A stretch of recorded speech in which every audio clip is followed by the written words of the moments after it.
জুনগড়েৰ প্ৰতিগৰাকী দৰ্শকক স্বাগত জনাইছে ডাঙৰ খবৰ লৈ অহাৰ চেষ্টা কৰিছো প্ৰধানমন্ত্ৰী আৱাস যোজনাৰ ঘৰ অৰ্থাৎ চৰকাৰী ঘৰ যিসকলে পোৱা নাই তেওঁলোকে যদি লম বুলি হৈছে তেওঁলোকৰ বাবে এবাৰ বিশেষ সুবিধা গ্ৰহণ কৰা হৈছে যে এইবাৰ 2 লাখৰো অধিক প্ৰায় 2,50,000 টকাৰ ধন নিৰ্ধাৰণ কৰা হৈছে আগতে 1.5 লাখ আছিল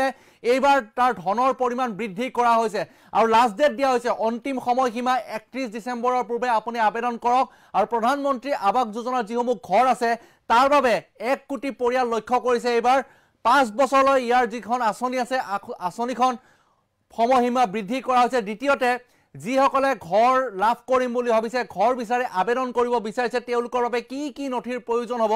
আপোনাৰ হাতত মাত্ৰ 5টা দিন সময় আছে 5টা দিনৰ ভিতৰত আপোনালোকে এপ্লাই কৰিব পাৰিব আমি ওয়েবসাইটটো জনাম এপ্লাই কৰাৰ পিছত আপোনালোকে 2 লাখৰো অধিক টকা পাব ইয়াৰ বাবে কেন্দ্ৰীয় চৰকাৰে 10 লাখ কোটি টকা খৰচ কৰিছে এটা ডাঙৰ খবৰ লৈ অহাৰ চেষ্টা কৰিছো এই মুহূৰ্তত বৃদ্ধি কৰা হৈছে চৰকাৰী ঘৰৰ ধন চৰকাৰী ঘৰ লাভৰ বাবে তাৰ যিটো পৰিমাণ আছিল তাৰ প্ৰথমতে ধন বৃদ্ধি কৰা হৈছে পূৰ্বতে 1,30,000 পৰা 1.5 লাখ টকা আছিল এইবাৰ 2,50,000 টকা লাভ কৰিব এটা পৰিয়ালে ঘৰৰ নামত তাৰ বাবে 10 লাখ কোটি টকা খৰচ কৰিব চৰকাৰে ইতিমধ্যে অনুমোদন জনাইছে 1 কোটি পৰিয়ালক প্ৰদান কৰা হ'ব PMAY ঘৰ অৰ্থাৎ চৰকাৰী ঘৰ প্ৰদান কৰা হ'ব এটা ডাঙৰ খবৰ এই মুহূৰ্তত কেন্দ্ৰীয় চৰকাৰে মুকলি কৰিছে PMAY 2.0 অৰ্থাৎ দ্বিতীয় পৰ্যায়ৰ প্ৰধানমন্ত্ৰী আৱাস যোজনাৰ ঘৰৰ আঁচনি মুকলি কৰা হৈছে আগন্তুক 5 বছৰৰ বাবে চলিব এইখন আঁচনি 2.5 লাখ টকাকৈ পাব এইবাৰ বাৰ্ষিক উপাৰ্জন হ'ব লাগিব 3 লাখ টকাতকৈ কম হ'ব লাগিব তেতিয়া সকলো পৰিয়ালে লাভ কৰিব আৰু তাৰ ক্ষেত্ৰত 4 চকীয়া বাহন থাকিলেও এইবাৰ ঘৰ লাভ কৰিব পকী ঘৰ এইবাৰ 4 চকীয়া বাহন থকা সকলেও লাভ কৰিব যদি আবেদন কৰে যোগ্য অনুসৰে চহৰত বসবাস কৰা লোকেও পাব এই ঘৰ চহৰত বসবাস কৰা যি পদপথৰ ব্যৱসায়ী আছে শ্ৰমিক আছে অংগনবাড়ী কৰ্মচাৰী সকলেও এই ধন লাভ কৰিব বা ঘৰ লাভ কৰিব 31 ডিসেম্বৰৰ পূৰ্বে অনলাইনত আপুনি আবেদন কৰিব লাগিব ইতিমধ্যে অনলাইনৰ আবেদন প্ৰক্ৰিয়াৰ পৰ্টেল খোলা আছে গ্ৰামাঞ্চলৰ লোকৰ বাবে ওয়েবসাইটটো হৈছে pmaymis.gov.in আবেদনৰ বাবে লাগিব ইনকাম সাৰ্টিফিকেট ৰেশন কাৰ্ড আধাৰ কাৰ্ড আৰু ভোটাৰ কাৰ্ড অন্যান্য নথিৰ লগতে বৈধ মোবাইল নম্বৰ আপোনাৰ যিটো মোবাইল নম্বৰ বৰ্তমান চলাই আছে সেই মোবাইল নম্বৰটো আপুনি এপ্লাই কৰোতে তাৰ অন্তৰ্ভুক্ত কৰিব লাগিব পৰিয়ালৰ অন্যান্য সদস্যৰো লাগিব আধাৰ কাৰ্ড থাকিব লাগিব অন্যান্য সদস্যৰো আধাৰ কাৰ্ডৰ সৈতে লিংক থাকিব লাগিব ৰেশন কাৰ্ডখন যদি আপোনাৰ ঘৰত আছে আপোনাৰ হাতত আছে তেনে আধাৰ কাৰ্ডৰ সৈতে লিংক কৰক বেংক পাছবুকৰ সৈতে আপুনি আধাৰ কাৰ্ডখন লিংক কৰিব লাগিব তেতিয়াহে আপুনি এপ্লাই কৰিব পাৰিব জাতিগত প্ৰমাণপত্ৰ ST SC OBC EWS ৰ বাবে পৃথকে জাতিগত প্ৰমাণপত্ৰ দাখিল কৰিব লাগিব প্ৰয়োজন হ'ব ঘৰ নিৰ্মাণ কৰিব বিচৰা মাটিখিনিৰ খাজনা ৰচিদ আপুনি যি ৰচিদখন লাভ কৰে খাজনাৰ বিনিময়ত সেইখন দেখুৱাব লাগিব শীঘ্ৰে হিতাধিকাৰী তালিকা প্ৰকাশ কৰিব চৰকাৰে 1 কোটি পৰিয়াল টাৰ্গেট কৰিছে এইবাৰ কেন্দ্ৰীয় চৰকাৰে গতিকে বহু কেইটা নীতি নিয়মৰ মাজত এতিয়া PMAY 2.0 সেই ঘৰ প্ৰদান কৰিব 10 লাখ কোটি টকা খৰচ কৰিব তাৰ বাবে চৰকাৰে পূৰ্বতে 1,30,000 পৰা 1,50,000 টকালৈকে আছিল কিস্তি হিচাপত ধন লাভ কৰি আছিল পৰিয়ালৰ লোকে ঘৰ নিৰ্মাণৰ নামত কিন্তু এইবাৰ 2 লাখৰো অধিক টকা পাব তাৰ বাবে 10 লাখ কোটি টকা চৰকাৰে খৰচ কৰিব কেবিনেটে অনুমোদন জনাইছে আৰু আপুনি ওয়েবসাইটত গৈ আপুনি লিংকত ক্লিক কৰি ওয়েবসাইটত গৈ এটা লিংক আপোনালোকক দিছো সেই লিংকটোত আপোনালোকে ক্লিক কৰক ক্লিক কৰি আপোনালোকে সেই ওয়েবসাইটত যি কেইখন নিয়ম আছে যিকেইটা নিয়ম আছে কি ডকুমেন্টছ জমা দিব লাগিব আপোনাৰ বাহন থাকিলেও আপুনি ঘৰ লাভ কৰিব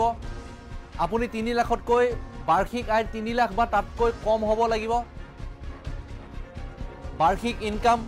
আৰু দ্বিতীয়তে যি আপোনাৰ ৰেশন কাৰ্ড আছে বা অন্যান্য ভোটাৰ কাৰ্ড আছে পৰিয়ালৰ যি প্ৰমাণপত্ৰ আছে সদস্যসকলৰ প্ৰমাণপত্ৰ আছে সেই সকলো ধৰণৰ প্ৰমাণপত্ৰ যি বিচাৰে সেয়া আপুনি অন্তৰ্ভুক্ত কৰিব লাগিব মোবাইল নম্বৰ লাগিব আৰু পৰিয়ালৰ আটাই কেইগৰাকী সদস্যৰ আধাৰ কাৰ্ড থাকিব লাগিব তেতিয়া আপোনালোকে এপ্লাই কৰিব পাৰিব আৰু মাত্ৰ আপোনাৰ হাতত 5টা দিন সময় আছে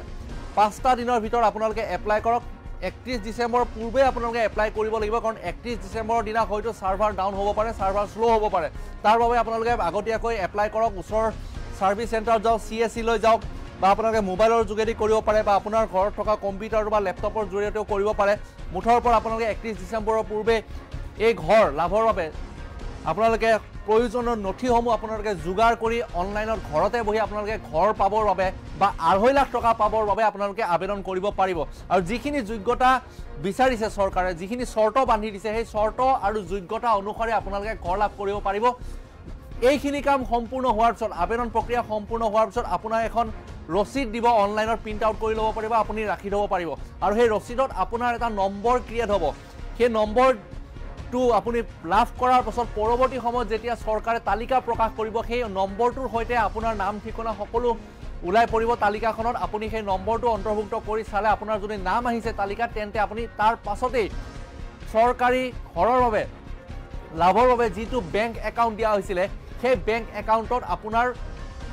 ডিবিটি যোগে ডাইৰেক্ট বেংক ট্ৰান্সফাৰৰ যোগেদি আপোনাৰ একাউণ্টত পইচা সোমাব আৰু সেই পইচাটো কিস্তি হিচাপত সোমাব কিন্তু আপুনি পইচা এবাৰ আগতকৈ বেছিকৈ পাব গতিকে আপোনালোকে আবেদন কৰক যিসকলে ঘৰ পোৱা নাই চৰকাৰী ঘৰ পোৱা নাই মাটি আছে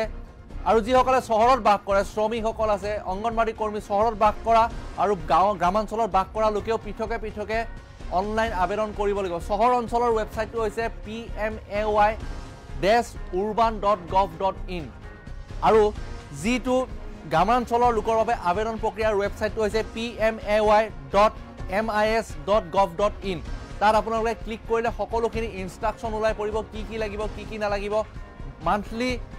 ইনকামৰ যিখিনি আপুনি মান্থলি যি খাজনা দি আছে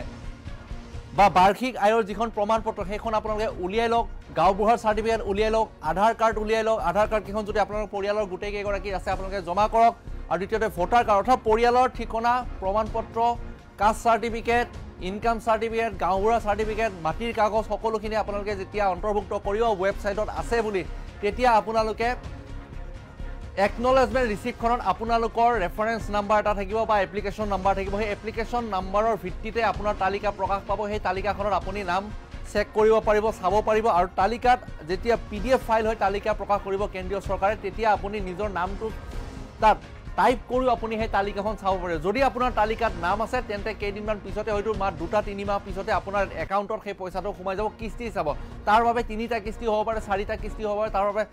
যি সেই নিয়ম পৰৱৰ্তী সময়ত চৰকাৰে জনাব কি প্ৰক্ৰিয়াৰে আপোনাক পইচা প্ৰেৰণ কৰা হ'ব একাউণ্টত গতিকে আপোনালোকে চৰকাৰী ঘৰৰ বাবে 31 ডিচেম্বৰ অন্তিম সময়সীমা তাৰ পূৰ্বে আপোনালোকে আবেদন কৰক আবেদনৰ ৱেবছাইট আপোনালোকক দিছোঁ গতিকে 1,30,000 টকাৰ বিপৰীতে এইবাৰ প্ৰধানমন্ত্ৰী আৱাস যোজনাৰ যি 5 বছৰীয়া যিখন আঁচনি আছে পৰৱৰ্তী 5 বছৰৰ বাবে 2.0 ইয়াত আপোনালোকে 2,50,000 টকা পৰ্যন্ত লাভ কৰিব এটা চৰকাৰী ঘৰৰ বাবে